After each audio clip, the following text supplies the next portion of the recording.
passer au temps de la parole de Dieu. Et comment, pendant le temps de la parole, si vous avez des questions, si vous avez des choses à dire, des commentaires, moi j'aimerais vous demander que vous puissiez venir à la fin et que pendant le temps de parole, nous puissions vraiment ne pas arrêter l'onction. Amen. Parce que des fois, on a des questions, on a des raisonnements, on a des choses à poser, et quand on commence à poser, c'est comme si on coupe l'onction. Donc vraiment, vous allez peut-être avoir vos réponses pendant les messages. Si vous avez...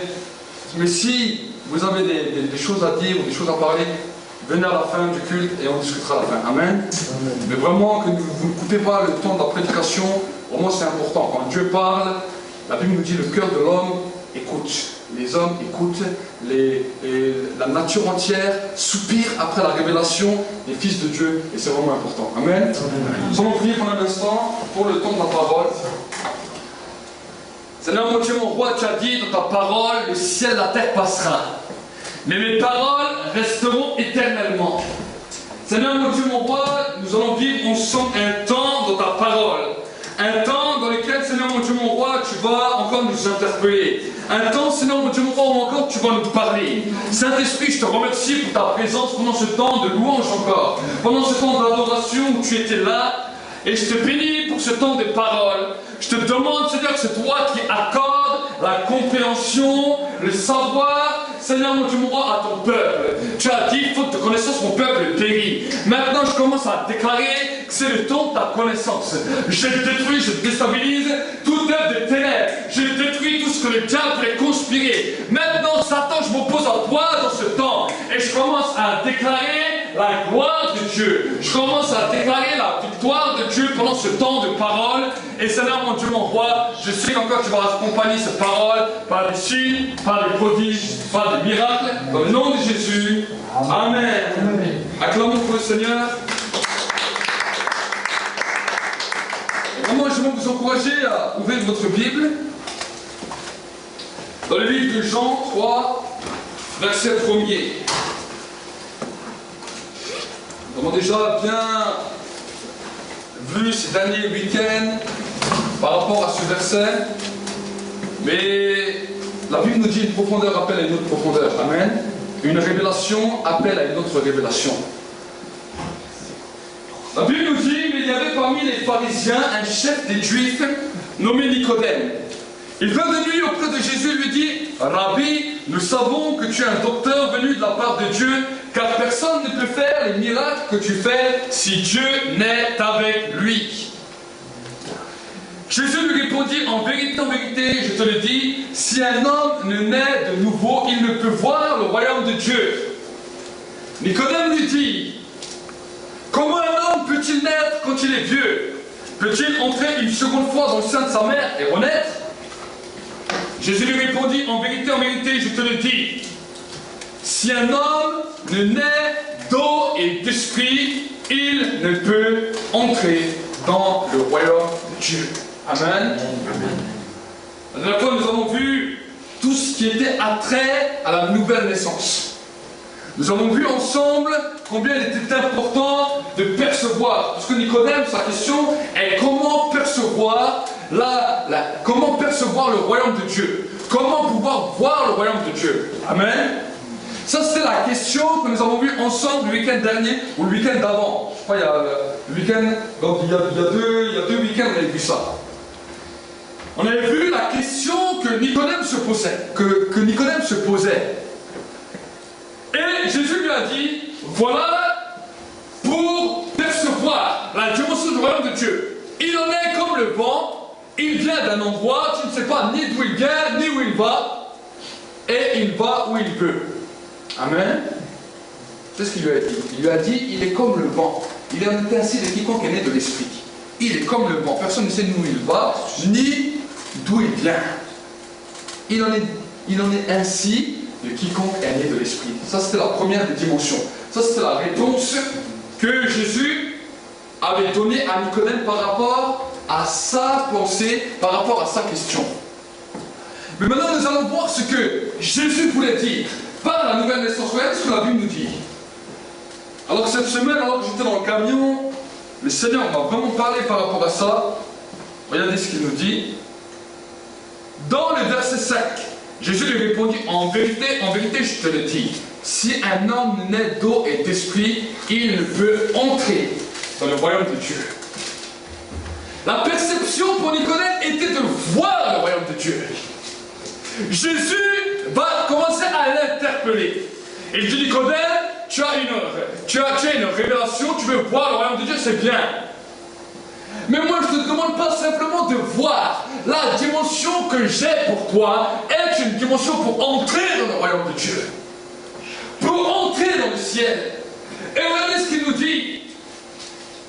Si un homme naît d'eau et d'esprit, il ne peut entrer dans le royaume de Dieu. Vous savez, souvent, on entend diverses sortes de choses, mais le Seigneur m'a parlé clairement. Il m'a dit, dis-le à mon peuple, que la dimension du baptême est quelque chose d'important. Le baptême par immersion est une chose importante. Parce que la Bible nous dit, s'il naît d'eau et d'esprit, il ne peut pas entrer dans le royaume de Dieu.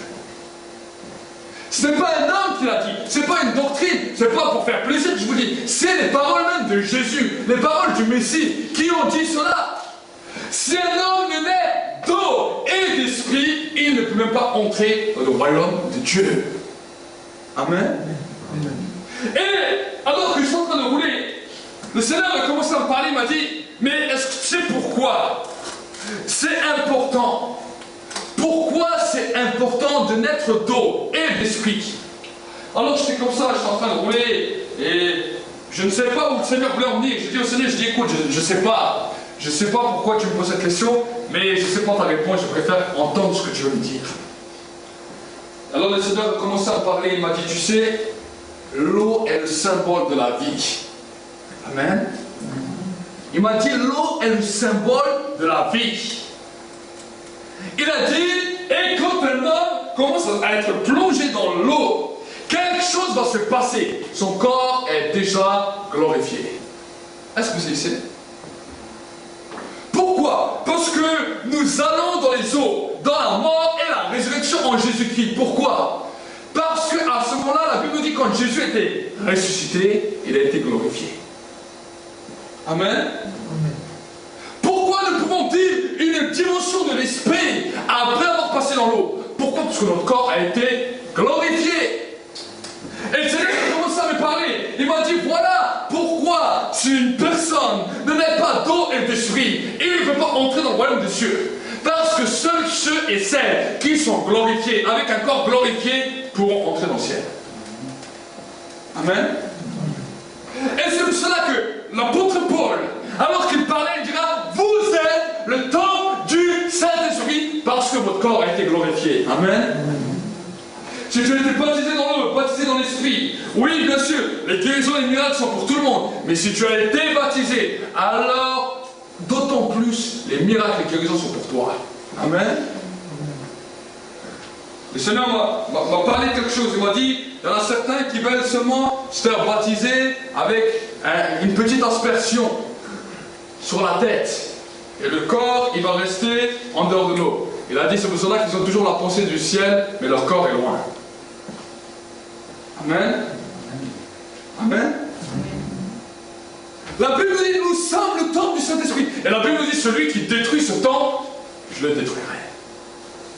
C'est pour cela qu'avec le péché, mon frère, ma soeur, parce que ton corps est un corps glorifié, avec le péché, il faut faire attention. Amen. Parce que tu vis dans un corps qui a été glorifié à cause de la nouvelle naissance. C'est à cause de cela que ton corps pourra entrer dans le royaume de Dieu. Amen. Amen. C'est ce que la Bible nous dit. Nous devons saisir les enseignements du Christ. Parce que si nous ne comprenons pas les enseignements du Christ, alors nous sommes loin de la vérité. Un seul homme sur toute la terre a dit, en vérité, je vous le dis. Il ne parlait pas d'une vérité, il parlait de la double vérité. Amen. En vérité, il affirmait une vérité qui était au-delà de la conception humaine, au-delà de la compréhension humaine. Parce qu'il parlait des mystères du royaume de Dieu. Amen. Et, regardez,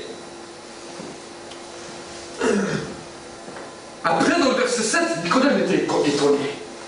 Il dit, moi je pensais que c'était voir. Lui, il me parle d'entrer. Après, il lui dit, ne t'étonne pas que je t'ai dit qu'il faut que vous naissiez d'en haut. Le vent souffle où il veut et tu n'entends pas le bruit, mais tu ne sais pas d'où il vient, ni où il va. Il en est ainsi de quiconque est né de l'esprit. Nicodème reprit la parole. Comment cela peut-il se faire? Amen. Amen. Vous savez, le symbole de l'eau dans la Bible a souvent été donné.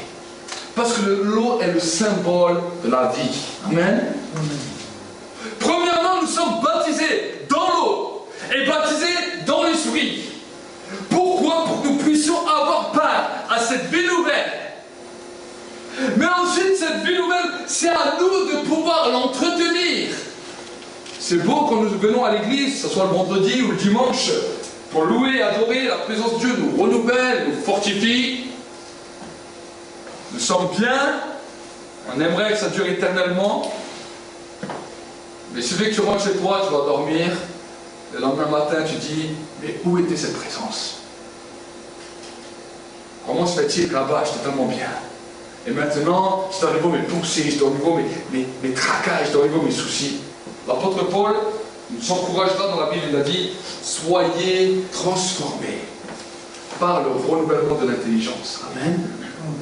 Entretenez-vous par des psaumes, par des hymnes et par des cantiques spirituels. Je suis toujours étonné quand je parle avec des frères et des sœurs et qui la louange, ils laissent souvent de côté. J'encourage les gens à louer au moins 1 heure par jour dans leur maison. Amen. Au moins 1 heure par jour, passer dans un temps de louange. Vous savez, ce temps que tu vas passer dans la louange, pendant ces 1 heure où tu vas louer Dieu, adorer Dieu, remercier Dieu, c'est un temps où l'eau va commencer à couler sur ta vie. Cette eau dans laquelle tu étais immergé, dans laquelle ton corps était glorifié, cette eau va commencer à te renouveler. Il est dit dans le livre de l'Apocalypse que celui qui a soif, qu'il vienne. Et que celui qui veut, je lui donnerai l'eau de la vie gratuitement. Amen. Il a dit que celui qui a soif, qu'il vienne. Il n'a pas dit je vais te chercher. Il t'a déjà cherché. Amen. Et il t'a déjà amené au pied de la croix. Et il t'a déjà amené à le connaître. Il a fait son travail. Maintenant il a dit que celui qui veut vienne. Et que celui qui veut prenne de l'eau de la vie gratuitement. Tu liras dans ta maison Apocalypse 22. Amen. Que celui qui veut vienne. Et que celui qui a soif, qu'il prenne de l'eau de la vie gratuitement. Chaque jour, mon frère, ma soeur, nous avons besoin d'être renouvelés de l'esprit. Amen. Chaque jour, nous avons besoin que cette vie puisse se renouveler. Et je veux vous dire, quand nous commençons à expérimenter cela, alors la Bible nous dit que Dieu siège et trône au milieu de la louange, de l'adoration de son peuple. La vie a été déversée sur toi, la vie coule en toi. Et alors les fleuves de vie commencent à jaillir de ton sein pour être un canal de bénédiction là où tu seras. Amen. Chaque fois que je suis passé des moments, que ce soit difficile, que ce soit même des fois dans la maladie, j'ai vu que chaque fois que j'ai bu de l'eau vive, chaque fois que j'ai commencé à boire à ces eaux vives, à commencer à louer, à adorer, la maladie ne peut pas rester. Amen. Amen. Tu veux expérimenter la guérison. Tu veux expérimenter le miracle de Dieu. Commence à louer. Commence à devenir un homme, une femme qui sait louer Dieu, qui sait adorer Dieu. Et alors tu verras qu'à cause de ces fleuves d'eau vive qui commencent à jaillir sur ta vie, la maladie ne pourra pas rester. Amen. C'est ce témoignage que j'ai déjà souvent raconté. Quand nous étions en Colombie, il y avait une dame qui était là, qui était déjà âgée, qui était la prédicatrice, et qui nous racontait qu'elle avait été kidnappée par des bandits, et ces bandits l'avaient fait mal, lui avaient cassé le dos, lui avaient tout cassé, les jambes, tout, et elle ne pouvait même plus bouger. Il l'a laissée dans une cellule et il pensait qu'elle allait mourir. Et cette pauvre femme était en train de raconter que, en fait, elle n'arrivait ni même plus à bouger, ni même plus à, ni pour manger, ni pour rien faire. Même quand elle devait aller aux toilettes, elle se faisait les choses dessus parce qu'elle ne pouvait plus bouger. Et elle a dit, dans cet état, j'avais seulement ma voix pour adorer Dieu. Et elle nous raconte que pendant plus de 6 ou 7 jours, elle a que fait louer Dieu continuellement. Elle ne pouvait plus ni marcher. Tout était détruit dans son corps. Mais au bout du 7e jour, la gloire de Dieu est descendue. Et d'un coup, elle a été guérie dans tous ses membres. D'un coup! Souvent, nous disons oui, mais vous savez, j'ai ce problème, j'ai cette difficulté, j'ai ceci. Mon frère, ma soeur, tu as besoin d'être renouvelé de l'esprit, tu as besoin de boire des eaux vives, tu as besoin que l'eau coule en toi. Parce que à cause des problèmes, à cause des raisonnements, tu peux passer à côté de toutes les bonnes choses que Dieu a prévues pour toi. Amen. Dieu a dit oui, Dieu n'a pas créé l'homme pour que l'homme soit malade. Dieu n'a pas créé l'homme pour que l'homme s'autodétruise. Mais Dieu a un processus. Dieu a un processus de miracle et de guérison pour la vie de l'homme. Mais seulement des fois, c'est nous qui sommes obscurcis. Nos pensées sont obscurcies bien souvent. Parce qu'à cause de nos petits problèmes, à cause de nos petits soucis, alors on se lamente. J'ai bien souvent vu à travers l'exercice du ministère, quand les gens ont des problèmes, c'est les meilleures prières. Mais leurs prières, quand vous les écoutez bien, elle est souvent mal dirigée. Dirigée sur eux-mêmes, dirigée sur leurs problèmes, dirigée sur leurs difficultés, dirigée sur tout ce qu'ils ressentent. Mais ce n'est pas cela la vraie prière. Amen. Le psalmiste David dira dans le livre des psaumes, « Mon âme bénit l'Éternel et n'oublie aucun de ses bienfaits. » Amen. Mon âme bénit l'Éternel. À un moment donné, alors qu'il voyait que son âme est en train de lui infliger toutes sortes de pensées, toutes sortes de raisonnements, et il dira, j'ordonne à mon âme de me tenir en silence devant l'Éternel. Je veux commencer à changer de mentalité pour que cette envie commence à entrer en moi. Amen. C'est pour cela que la notion du baptême, le baptême par immersion, où tout ton corps est plongé, c'est important. Pour que ton corps soit glorifié. Amen. Amen. C'est important. Parce qu'à ce moment-là, la Bible nous dit, à ce moment-là, tu peux entrer dans le royaume des cieux. Amen. Beaucoup de gens peuvent voir le royaume de Dieu. Même les païens peuvent voir le royaume de Dieu. Mais pour y entrer, il faut être baptisé. Amen. Pour y entrer, il faut y être baptisé. Si nous avons reçu l'Esprit, oui, nous pouvons être dans des réunions où la gloire de Dieu est descendue, où le Saint-Esprit s'est manifesté. Nous pouvons même recevoir des dons de l'Esprit. Nous pouvons même recevoir la présence de Dieu. Mais si ensuite nous refusons d'obéir au principe que le Seigneur a mis lui-même dans sa parole, alors nous avons reçu l'Esprit, mais nous ne pouvons pas entrer dans le ciel. Parce que notre corps n'a pas expérimenté la gloire. Amen. La Bible nous dit que Christ en nous, c'est l'espérance. De quoi? De la gloire. Amen. C'est quelque chose que nous devons saisir. Nous devons comprendre. Vous savez, si Jésus l'a dit à Nicodème, il ne l'a pas dit pour rien. Des fois, nous pouvons dire, ah, mais on voit comme ça l'évangile, on voit comme ça l'évangile. Moi, je ne vois pas comme ça l'évangile ou comme ça. Moi, je regarde ce que la Bible me dit. Amen. Si je commence à aller sur mes raisonnements, si je commence à aller sur mes principes, sur mes préceptes, alors je peux dire qu'on peut passer à côté de tout ce que Dieu a prévu. Mais quand nous commençons à saisir, à comprendre ce que le Messie il a dit, alors à ce moment-là, on commence à grandir dans notre marche avec Dieu. Amen. Si nous sommes baptisés d'eau, baptisés du Saint-Esprit, alors nous pouvons avoir cette assurance, cette certitude, Seigneur, moi je vais entrer dans le royaume du ciel. Amen. De la même manière que pour rester sur le territoire français, nous devons être équipés d'une carte d'identité. pour passer la douane céleste, nous devons avoir passé cela. Amen. Qu'est-ce qui se passe quand une personne est en irrégularité dans un pays? Ils ont le droit de l'expulser. Ils ont le droit de l'expulser. Et la Bible nous dit que dans le ciel, si nous sommes en irrégularité, on peut être expulsé. Dehors les chiens, dehors les lâches, les traîtres, les magiciens, les idolâtres, les adultères. Et quiconque aime et pratique le mensonge. C'est écrit dans la Bible, c'est vraiment moi qui l'ai inventé. Moi, les gens, ils me regardent, ils me disent, mais tu es un peu dur. C'est pour moi qui ai inventé la Bible. C'est pas moi qui l'ai même écrite.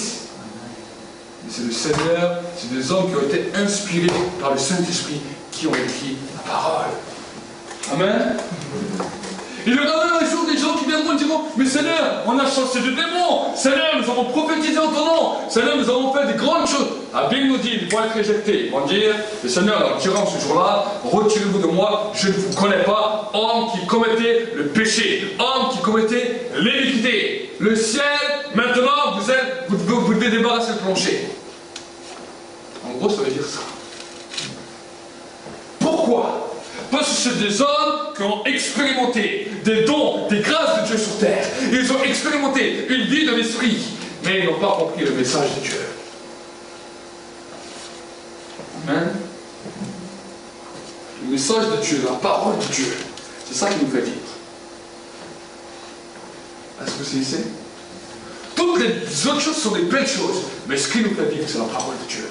La foi vient de ce qu'on entend. Ce qu'on entend vient de la parole de Dieu. Et mon juste vivra par la foi. Amen. La foi vient de ce qu'on entend. Ce qu'on entend vient de la parole de Dieu. Et après il dit, mon juste, il vivra par la foi. S'il continue, s'il demeure. Mais la Bible nous dit, s'il se retire, mon âme ne prendra pas plaisir à lui. On va se dire, peut-être Dieu, il a l'impression d'être dur. C'est pas que Dieu, il est dur.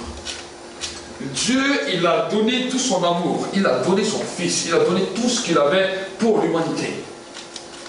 Maintenant, il a dit, je fixe des règles aux hommes. Parce que les hommes, ça ne leur donne pas des règles pour n'importe quoi. Amen. Et c'est dans ces règles, si vous demeurez dans ces limites que je vous ai mis, alors la vie continue. Si vous sortez de ces limites, alors mon âme ne peut pas prendre plaisir parce que je vous ai fixé des règles. Amen. Toute sécurité a des règles.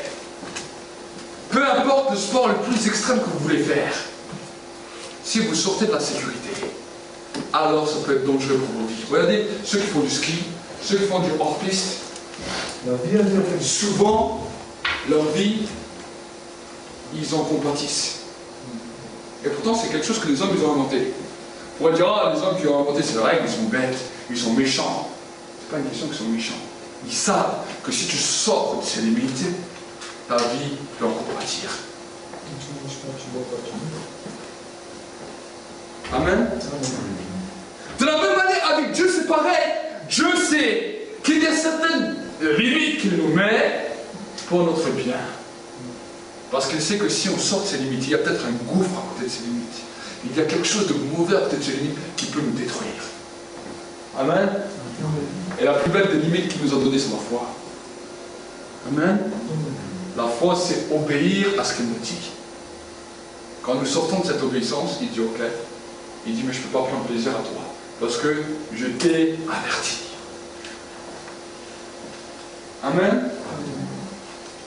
Alors pour pouvoir grandir dans la foi, pour pouvoir accepter les choses que Dieu nous dit, nous avons besoin que notre pensée, que notre intelligence soit renouvelée. Et pour que cela puisse se faire, nous avons besoin de la louange. Dieu a dit, ok, je vous ai donné une âme, parce que par vous-même, vous avez une mentalité arrêtée. Vous avez une pensée arrêtée. Vous avez une mentalité qui vous bloque. Chaque fois que je dis quelque chose, vous dites non. Chaque fois que je vais vous envoyer quelque part, vous dites pas maintenant. C'est pas le temps. Chaque fois que je veux faire quelque chose avec vous, vous trouvez toujours une excuse. Maintenant, je vous donne une arme pour que cette mentalité puisse être changée, pour arracher ce cœur de pierre qui est là et mettre un cœur de chair et un esprit nouveau, une mentalité nouvelle, et je vous donne la louange.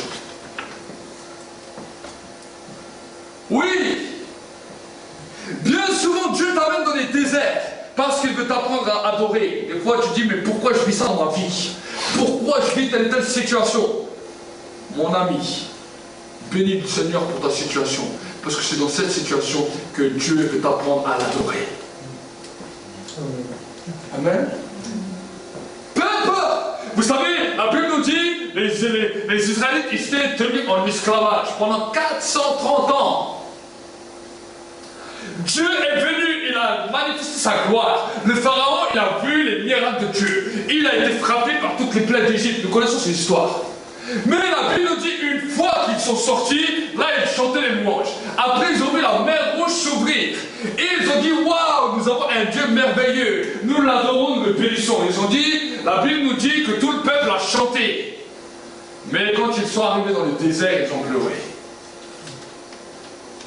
Dieu a dit à Moïse, avant qu'il franchisse le désert, tu pourras lire ça dans le livre d'Exode, il dira, je vais amener ce peuple dans le désert pour qu'ils puissent commencer, ils vont apprendre à m'adorer, je vais commencer à regarder ce qu'il y a dans leur cœur et je vais les éprouver. Et ils ont vu que le peuple d'Israël est passé à côté du but. Amen. Dieu avait un processus pour eux, leur apprendre à adorer. Eux, ils ont pleuré, eux, ils se sont lamentés, ils ont dit, oh, cette situation, c'est terrible. Cette situation, pourquoi Dieu me laisse cette situation? Pourquoi maintenant je suis dans cette situation? Et ils n'arrêtent pas de se plaindre. Et voilà, Seigneur, il n'y a que moi qui ai des malheurs. Les autres, tout le monde va bien. Il n'y a que moi qui ai des malheurs. Ça vous rappelle aucune de vos prières, ça? Non, on n'est pas mieux. Nous sommes souvent comme ça. Et cette mentalité te laisse dans un désert, est en train de te détruire, est en train de te marteler. Et plus que tu avances, au lieu d'aller de victoire en victoire, tu vas d'abattement en abattement.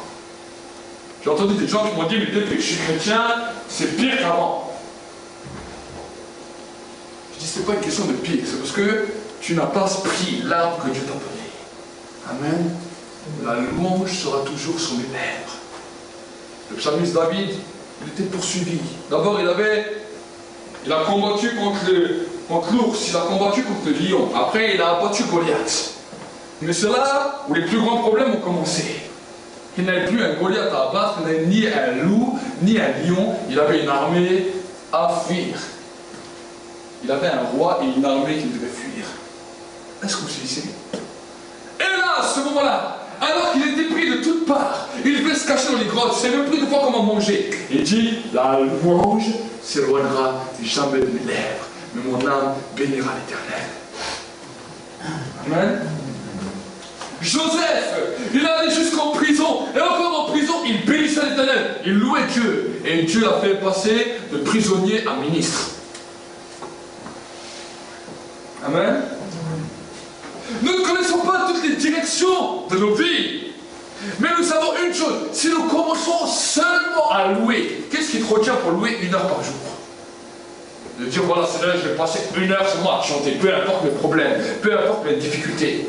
Mon frère, ma soeur, ne venez pas me donner des excuses pour dire, ah, mais je n'y arrive pas à cause de ça. Tu vois, quand Dieu va réagir, quand Dieu il aura solutionné mon problème, là je pourrais louer. Arrête avec ces raisonnements. Ces raisonnements vont t'éloigner encore plus de Dieu. Amen. Je vois ma situation, mais malgré cette situation, Seigneur, c'est pas cette situation qui va m'empêcher de t'adorer. C'est pas cette situation qui va m'empêcher de te louer. C'est pas ce problème qui va m'empêcher de te bénir. Je vais te bénir encore plus, parce que je sais qu'en te bénissant, c'est toi qui vas intervenir.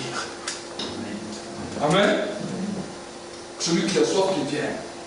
Celui qui veut, qu'il prenne de l'eau de la vie. Amen. Cette eau va commencer à jaillir de ton sein, de tes entrailles, de ton cœur, doit jaillir une eau pure. Et cette eau, elle jaillit que quand tu commences à louer et adorer. Peu importe, tu peux avoir un sale caractère, tu peux avoir une sale mentalité. Oui, tu as reçu le Seigneur dans ton cœur. Oui, tu as senti la présence de Dieu. Oui, tu t'es baptisé, c'est bien. Mais ta mentalité, ton caractère va seulement changer quand tu vas le louer. Amen. Tant que tu ne loues pas, ton sale caractère est toujours là. Bien que tu as reçu le Saint-Esprit, bien que tu as même reçu les dons de Dieu, bien que tu as reçu des choses de la part du Seigneur, ton sale caractère, ton fichu caractère, qui commence à te faire obstacle toujours à Dieu, qui te fait obstacle aux gens, qui te fait obstacle peut-être à ton travail, peut-être là où tu es. ce sale fichu caractère de transformer. Et comment il va être transformé? Dans la louange et l'adoration. Amen. Amen. C'est pas une prière magique qui va venir te changer. C'est dans la louange que ton cœur va être transformé. Parce qu'en louant, tu vas avoir un cœur d'adorateur. Amen. Un cœur d'adorateur. Et ça, c'est une violence perpétuelle que tu vas commencer à te faire. Le diable va regarder. Il va dire, ok, il commence à vouloir adorer. Alors je vais voir si je vais un petit peu le titiller. Je vais un peu l'embêter. Je sais comment son caractère il est. Si je commence à lui mettre un petit peu tel obstacle dans sa vie, alors il va tout de suite s'arrêter. C'est comme ça qu'il fait. Et nous-mêmes, nous sommes tellement arrêtés dans nos pensées, arrêtés dans notre intelligence, qu'on dit purée, cette situation, elle se renouvelle chaque fois. C'est chaque fois sur moi que ça tombe. Chaque fois, c'est sur moi que ça tombe. On dirait que ce problème me pourchasse. C'est normal qu'il te pourchasse. Parce que le diable sait que chaque fois qu'il vient avec ce problème, tu t'arrêtes de louer. C'est ce qui se passe, mes amis, dans le monde spirituel. Donc c'est pour cela que quand nous commençons à saisir, à comprendre, nous voulons comprendre et saisir toute la dimension de la révélation. Amen. Parce que c'est en saisissant la dimension de la révélation qu'à ce moment-là nous pouvons grandir avec Dieu. Tu as besoin de l'eau, oui ou non? Chaque jour tu as besoin de boire de l'eau. La personne qui me dit j'ai plus besoin de boire de l'eau dans 6 mois, dans 1 an, il sera décomposé, il sera peut-être même plus là. Mais tu as besoin de boire de l'eau. Alors pourquoi tu refuses de t'hydrater spirituellement? Pourquoi tu refuses de boire de l'eau vide que le Seigneur te propose? Il dit, je suis là. Je suis là. Celui qui a soif, qu'il vienne. Celui qui veut qu'il boive gratuitement de l'eau de la vie. Il a dit cela à la Samaritaine. Il a dit, si tu commences à boire de l'eau que je te donnerai, tu n'auras plus soif.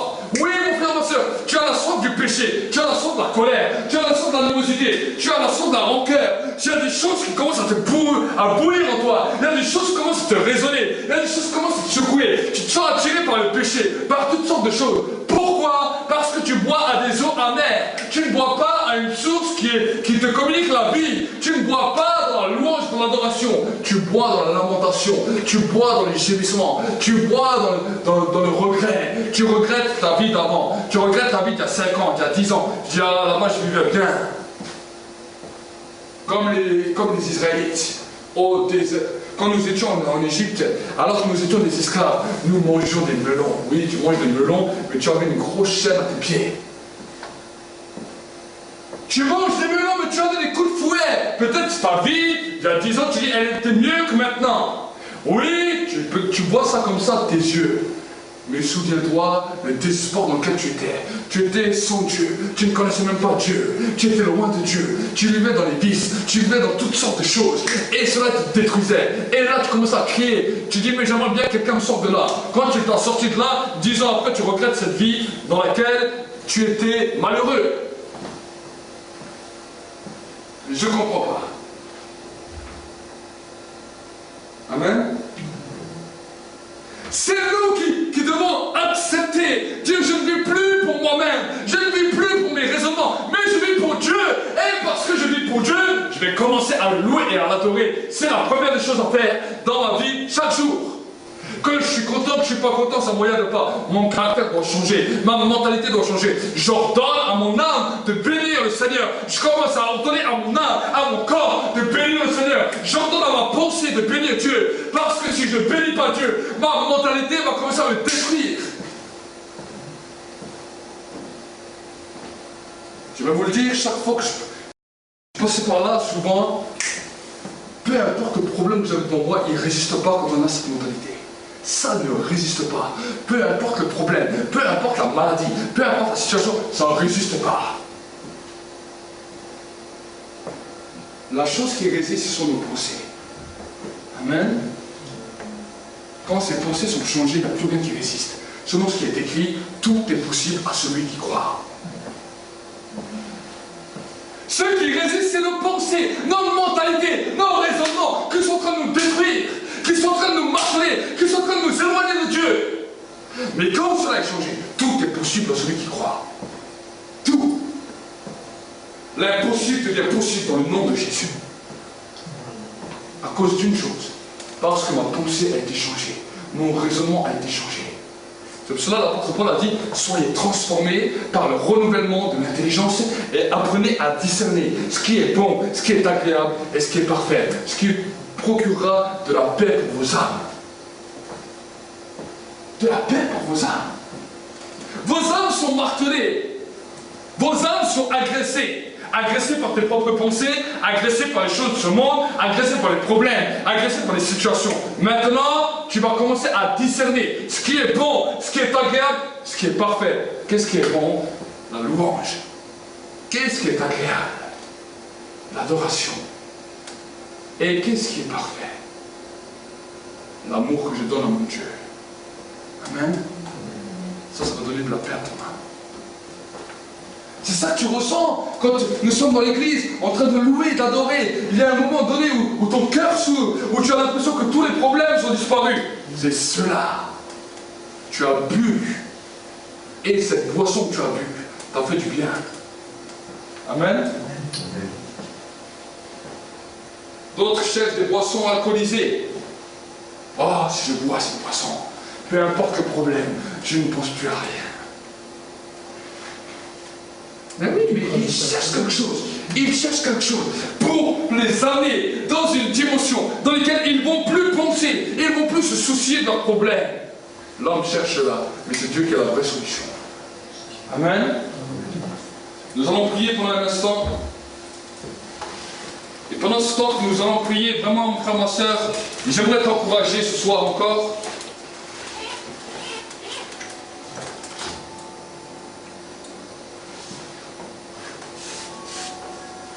Jésus a dit, si un homme n'est né d'eau et d'esprit, il ne peut entrer dans le royaume du ciel.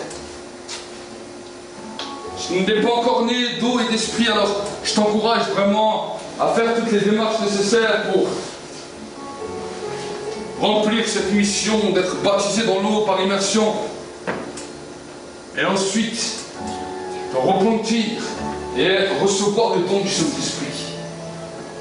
Recevoir la personne du Saint-Esprit. Mais si tu es déjà baptisé, si tu as déjà reçu le Saint-Esprit, alors le Saint-Esprit aujourd'hui t'interpelle, te dit, maintenant change de mentalité, change de mentalité. Ta mentalité est terrible. Ta mentalité est désastreuse. Ta mentalité t'éloigne de moi.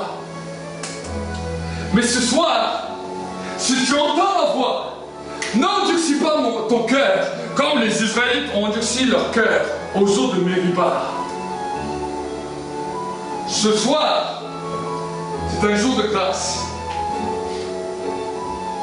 Je ne vais pas faire un appel, mais pendant un instant, prie à ta place. Demande à Dieu pardon si peut-être tu n'as pas su avoir cette vie de louange. Si tu n'as pas su boire chaque jour à ses eaux vives. Et fais une alliance avec lui ce soir, dans lequel tu dis, Seigneur, je vais apprendre à boire chaque jour. Chaque jour, je vais apprendre à être renouvelé. Chaque jour, je vais être transformé. Malgré tes problèmes. Oui, tes problèmes sont là, oui, bien sûr. Mais aujourd'hui, ne regarde pas sur tes problèmes. Si tes problèmes t'amènent en enfer, qu'est-ce que tes problèmes t'auront servi? Par contre, aujourd'hui, tu peux boire aux eaux vives et être changé dans ta pensée, être changé dans ton raisonnement, être changé dans ta mentalité. Il y a l'onction qui est là, il y a la présence de Dieu qui est là.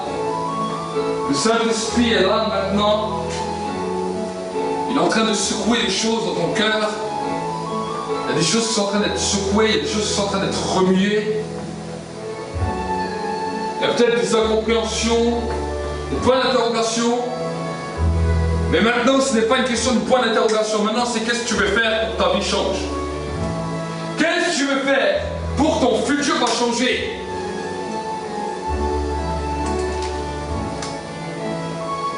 Oh Saint-Esprit, merci de ta présence. Merci de sonder les cœurs, de sonder les vies, de sonder les reins. Saint-Esprit, de répandre ton souffle maintenant. de répandre ton souffle maintenant sur chaque cœur, sur chaque internaute, sur chaque personne, pour la gloire de ton nom, Seigneur.